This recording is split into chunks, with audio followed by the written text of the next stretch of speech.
right, is everyone ready to take a note to do the exam review?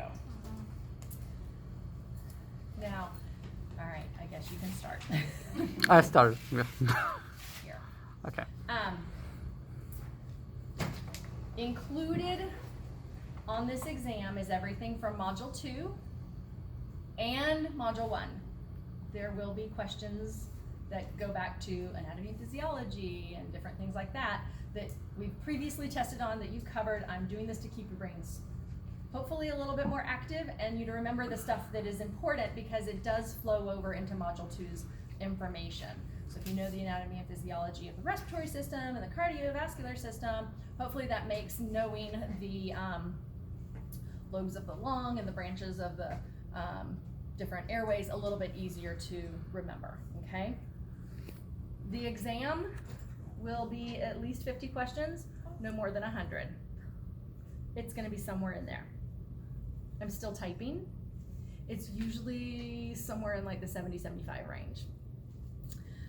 Keep in mind, it will be randomly generated by the computer, so you will not have the same exact exam as someone else. You may have similar questions for a portion of it, but everybody gets their own unique exam. So if you have questions at the end of the exam and you wanna like send me your questions, if you include what the question was, that helps me narrow it down, because I have a test bank of like 150 questions that I would have to go back and look through to be like, was it this one about the patient or was it this one about the patient, okay?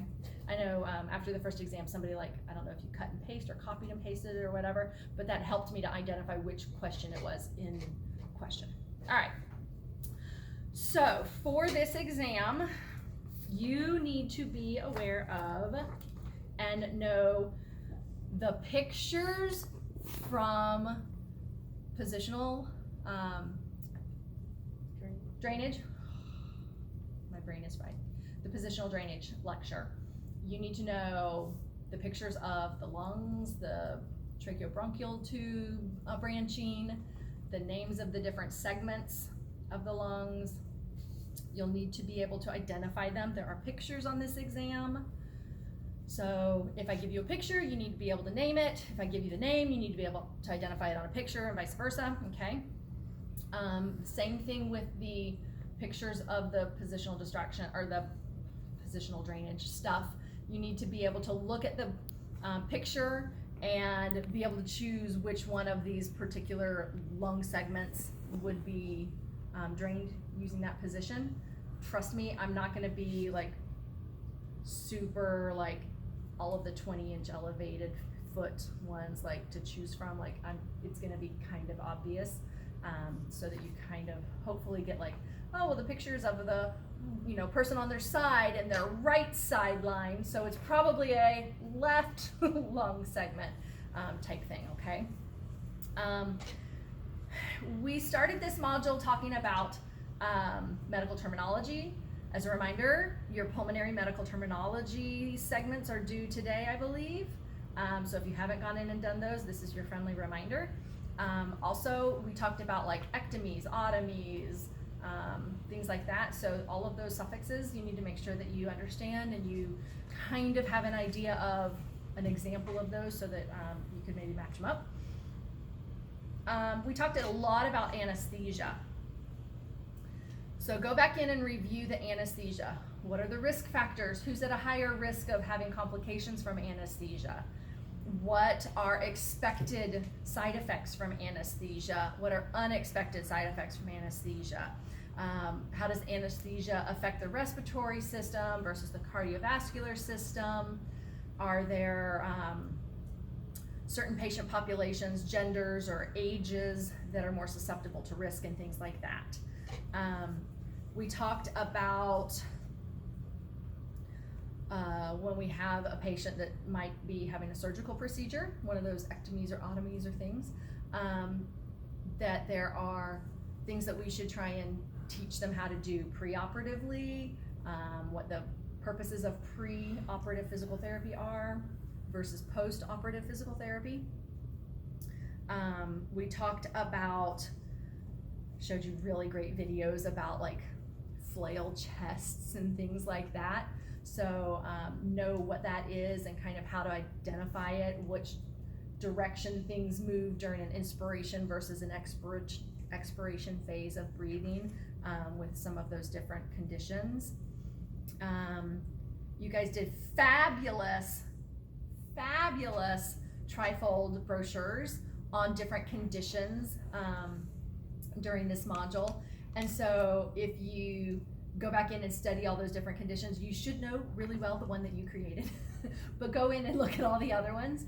I don't know if you guys share those internally, but my recommendation would be to email that out to your classmates, because that's something that could help them study, and it also gives them a reference in case they have a patient during clinicals that might be appropriate to have a little bit of extra information for them. Also, your clinic will think you're fabulous if you come in bringing them information that they potentially could educate their patient populations on. We talked about different kinds of breathing techniques and how it's easier to breathe in certain positions than others. So if I was to ask, what's the easiest breathing position out of these different postures, you should be able to identify it. If I had a patient who was in bed and couldn't be standing out of bed, what would be the most optimal position to enhance their respiratory function? Long sitting? Long sitting? Long sitting, yes, some type of vertical torso position. If they can't tolerate that, what's my next option? What's the second best? Head elevated? Head elevated in a semi-reclined position. After that, it's kind of a crap meet between supine or sideline, but prone is definitely not a good option. It is the worst option because it doesn't allow that pump handle action for the sternum. So just kind of keep that in mind. We talked a lot about breathing techniques. Who has been working on their breathing into their spirometer? Anybody?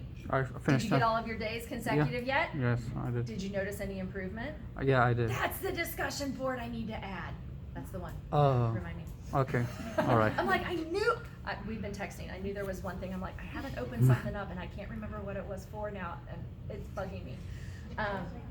So hopefully you noticed that there was a little bit of improvement. I won't say that it's like I was here and I'm now athletic, Olympic caliber breathing, but hopefully it will show some improvement for you. So we talked about some of the equipment that is used during those breathing techniques, where we have like spirometers and how they can be inspiratory or expiratory. What are yours that I sent home with you? Inspiratory. Inspiratory. Inspiratory. Yes. Remember that one that I had that I could switch sides? That could be a dual. That could be inspiratory and expiratory. We talked about resisted breathing with the powered breathing. Being able to do some different kinds of training for the respiratory muscles.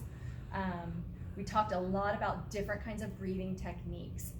Have you gone in and done your review of your classmates' breathing? Were you able to view their comments? We could view the comments we put, but not the other comments. Okay.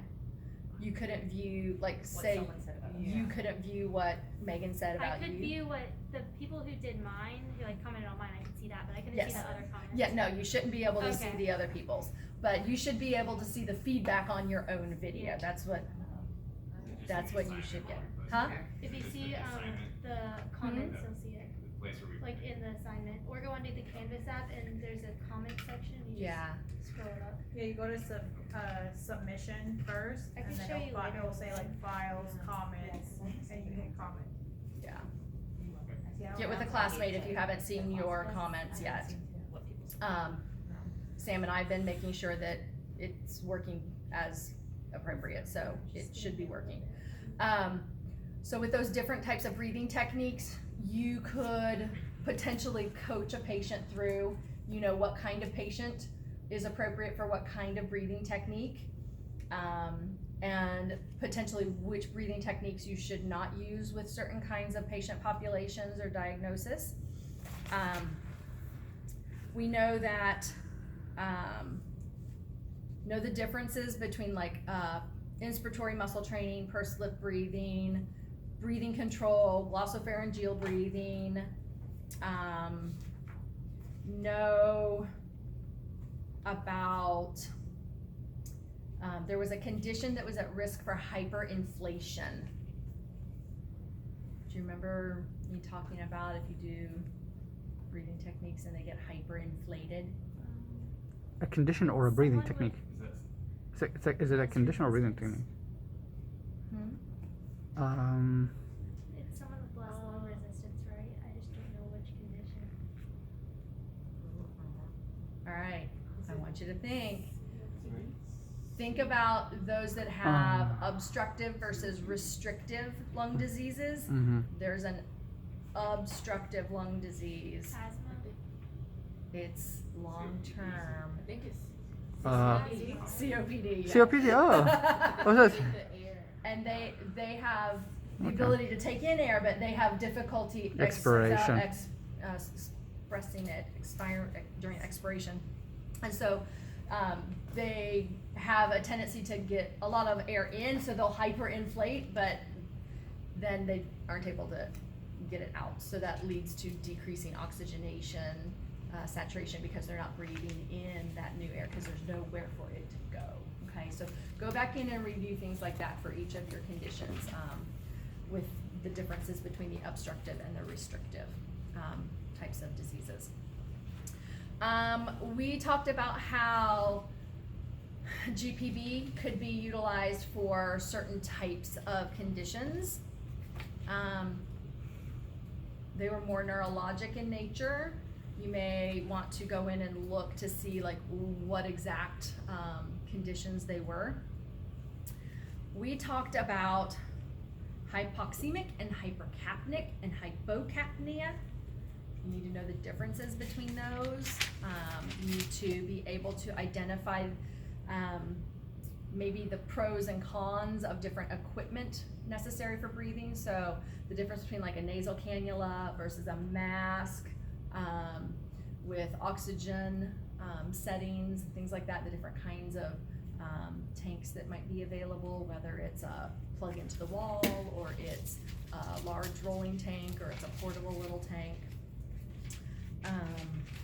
We talked about the ratios of breathing, inspiration versus expiration.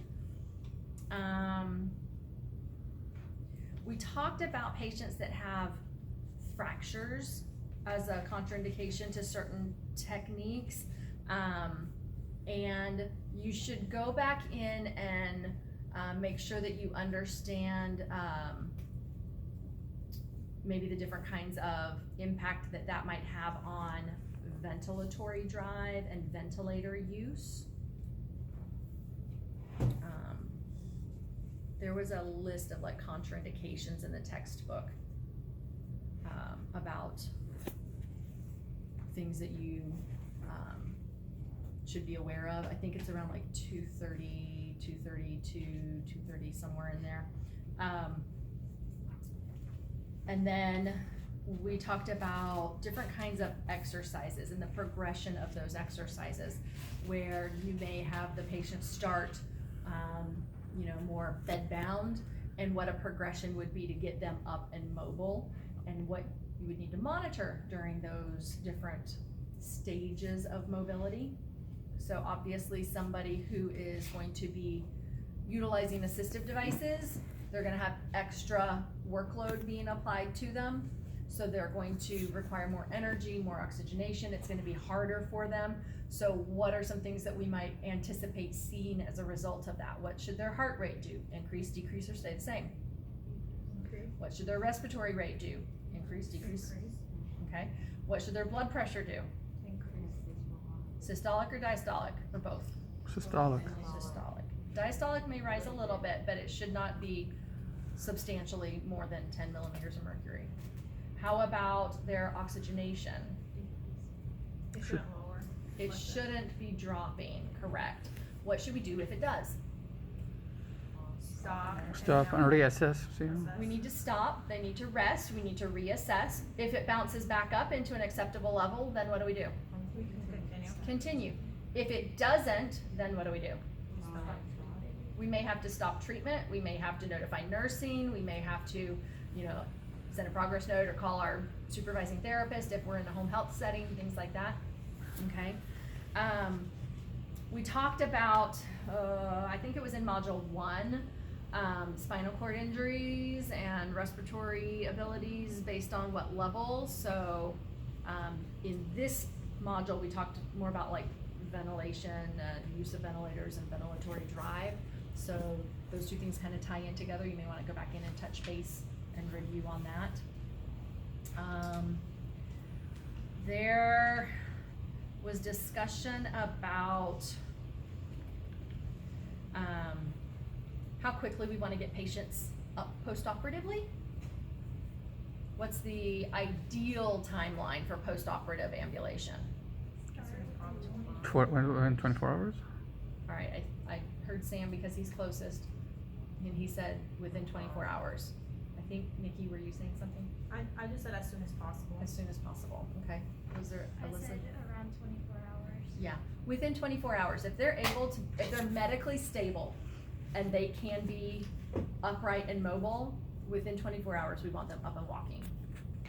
I had a friend who had a C-section for twins 4 days after Christmas, and she was not very happy when I showed up the next day and was like, "Hi, Jack, I'm here to get you out of bed." And she's like, "Go away." I'm like, "I'm not going anywhere until I see you walk across the room."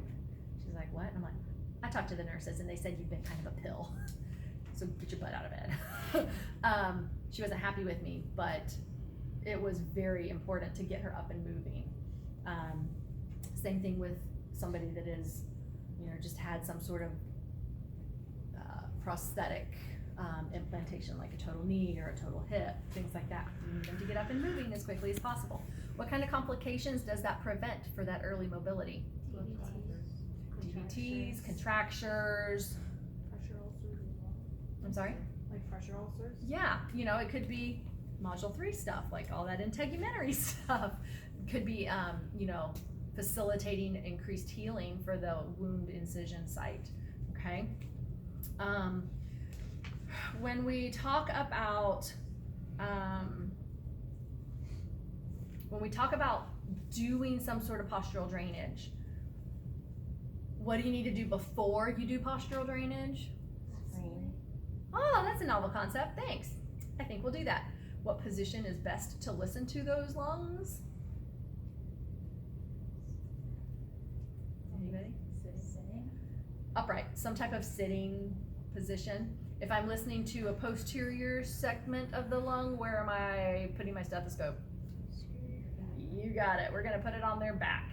If I'm listening to an anterior segment, then we're gonna put it on their front, okay? And how is that stethoscope being utilized? Are we going on top of clothing? Skin. No. We're going against the skin. And how are we holding that? Are we holding like this? Or are we holding flat hand if we can? Flat Flat hand. hand with it kind of in between so that we're not impacting any of that. How about, different kinds of respiratory failure. So like type 1 and type 2 respiratory failure. Go in and take a look at those again.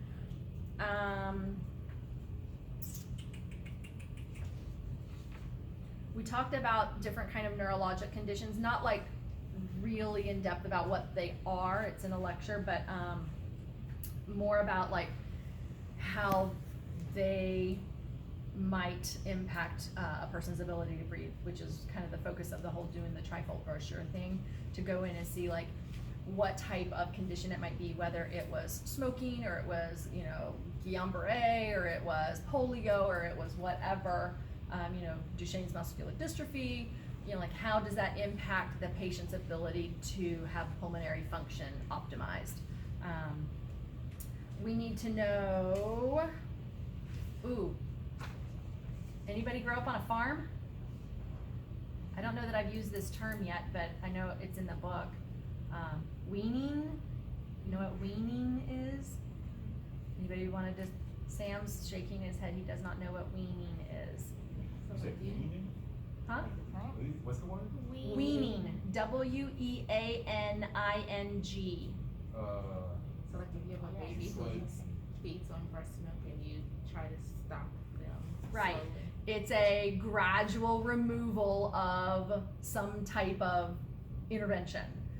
Whether it is, a baby being weaned from his mother's breast onto like a bottle or solid foods, or that's why I say anybody grew up on a farm, because you try and wean your like colts and fillies and stuff off of their mom, put them in their own field. But you can do that in therapy too. So you may wean somebody off of their assistive device, right? So we start them with like a rolling walker, and then we go to like maybe a large base quad cane, and then we might go to like a single base quad cane, and then we might just carry it like a briefcase for that single point cane, and just keep it if they need it, and then eventually they don't have to bring it anywhere. That's a weaning process. We can do that with breathing too. So if I had somebody who was on 4 liters of oxygen, how would I wean them? Decrease the. You can decrease the amount of oxygen supplementation that they're having. You can also decrease when that supplementation is being given. So if I had somebody that was on oxygen all the time, would I wean them during my therapy visits or during their rest periods? Rest periods. Yes, so I would say like, with your doctor's permission, like as he has indicated, you're trying to be weaned from your oxygen. However, in therapy, I need to make sure that your oxygen levels stay optimized during treatments. So I still need you to bring in that portable can just in case you start to have a little bit of a fluctuation, because we want you to stay safe. I might let them go on the bicycle for, their warm up or whatever, and start them at their 4 liters. But after a couple of weeks, if the doctor has allowed them to start weaning off of that supplemental oxygen, maybe we try it at 3 liters, or maybe at 2 liters, or maybe at 1 liter, or maybe we only add it if they need it during that type of activity. Does that make sense? Mm-hmm. You can do this with ventilators too, y'all. Have you heard of weaning someone off of a ventilator? Especially with all the COVID craziness.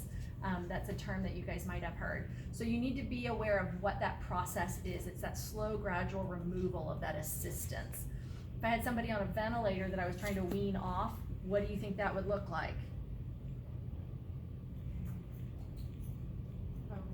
I'm not just gonna detach it and set it over at the side and be like, breathe.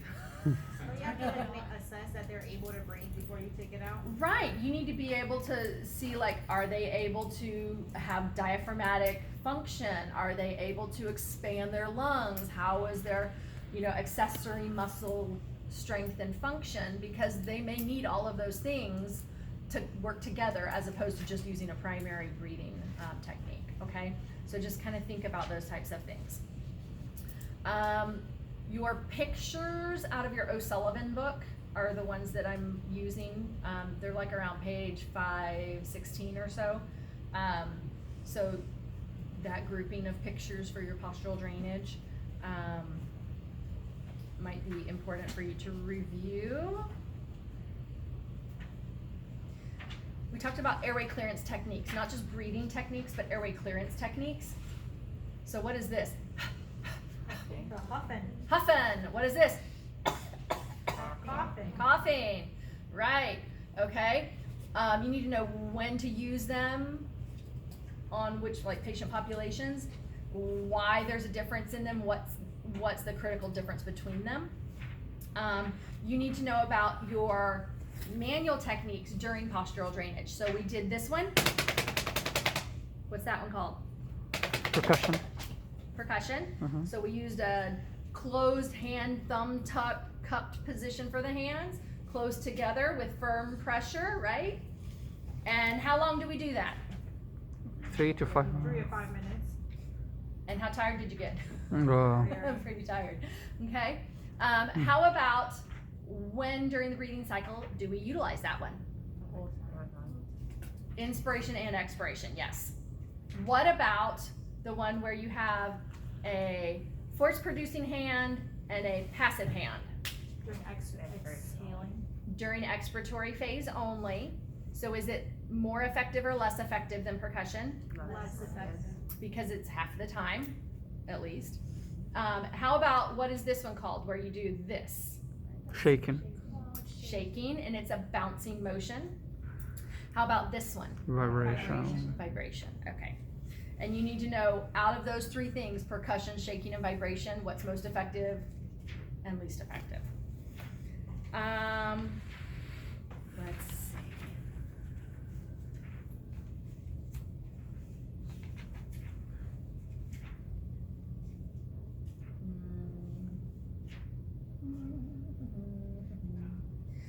Effects of anesthesia on psychomotor function, respiratory function. Did I say that already? You need to know the terms like,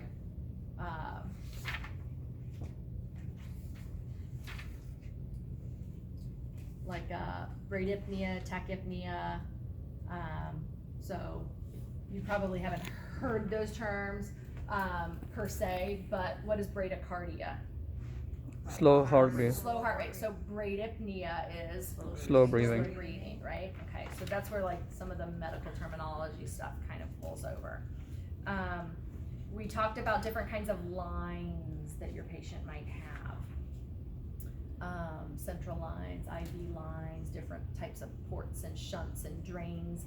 You need to know like how the patient needs to be positioned in order to properly utilize that equipment, and what things you may or may not be able to do. So if I have a dialysis patient that has a fistula in their left arm, where am I taking blood pressure? Right arm. Okay. If I have somebody who's, 8 hours post-op for a femoral cath procedure, I'm probably not going to be getting them up and walking. I'm not going to be doing things where I'm going to have hip flexion where they've gone through that area, because we're still waiting on clotting and healing to happen.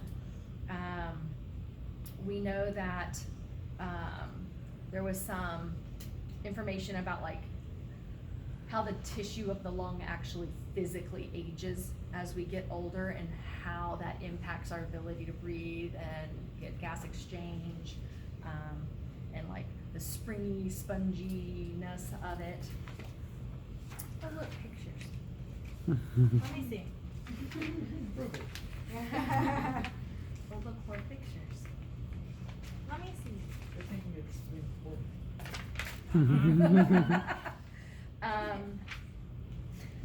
I might give you a home health patient scenario. Let's just make sure you understand all of my abbreviations. Rolling walker, COPD, oxygen at 2 liters per minute. I think you can handle all of that.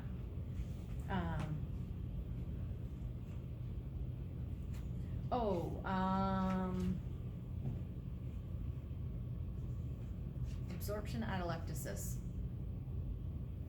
Do you remember those terms? It's where they have Is it not a partial oxygen or and it's- collapsible? Yeah. So if you didn't know that, go back and look it up. All right. I think that if you know and review those things, you'll be great next week. Okay. I have no doubt you're gonna have Stop it? good No? grades and not